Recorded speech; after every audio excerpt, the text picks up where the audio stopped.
Gruodžio 10. Tuos, kurie mane gerbia, aš pagerbsiu. 1 Samuelio knyga 2 skyrius 30 eilutė. Jeigu viešpačiui patiko duoti mums galimybę dirbti kokioje nors tarnybos srityje, turime imtis darbo greitai ir su visa energija, iš uolumo jam ir jo reikalui, kuriam mus pakvietė. Tai yra būtina sąlyga, kad taptume jam priimtinais. Jeigu esame tingus, nesame atidus galimybėms, tai be abejo, jos bus iš mūsų paimtos ir atiduotos kitiems, kadangi viešpats gali paskatinti ir pakviesti tą arba kitą tarnauti jo reikalui, visiškai nepriversdamas ir nevaržydamas mūsų nepriklausomos laisvos valios, jos laisvės. Vis labiau įvertinkime ir branginkime tą privilegiją, džiaukimės ją, nes ji leidžia mums būti Dievo bendradarbiais, ypatingai šiame dideliame darbe, kokį dabar atlieka mūsų viešpats ir vadovas Jėzus. Šiam bendram darbui, šiai tarnybai ir esame pakviesti.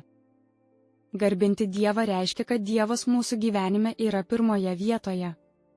Iš vienos pusės tai reiškia, kad pastoviai ir sėkmingai priešinamės tam, kam ir pats Dievas priešinasi, tai yra šėtonui, pasauliui ir kūnui, tam, kas pasireiškia nuodėmėje, klaidoje, savanaudiškume ir pasaulietiškume mumyse pačiuose ir aplink mus, o iš kitos pusės tai reiškia pastovų ir veiksmingą rėmimą to, ką Dievas remia ir laimina.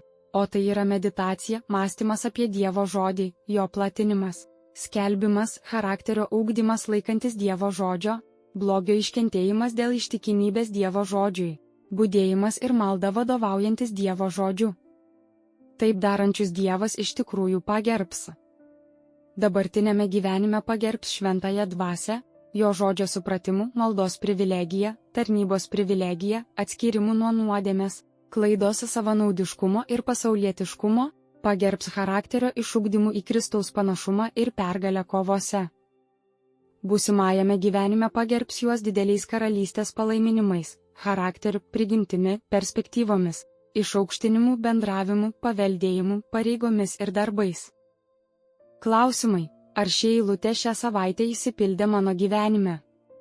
Kaip, kokiose aplinkybėse? Kokios buvo pasekmės? Tuos, kurie mane gerbia, aš pagerbsiu. 1 Samuelio knyga 2 skyrius 30 eilutė.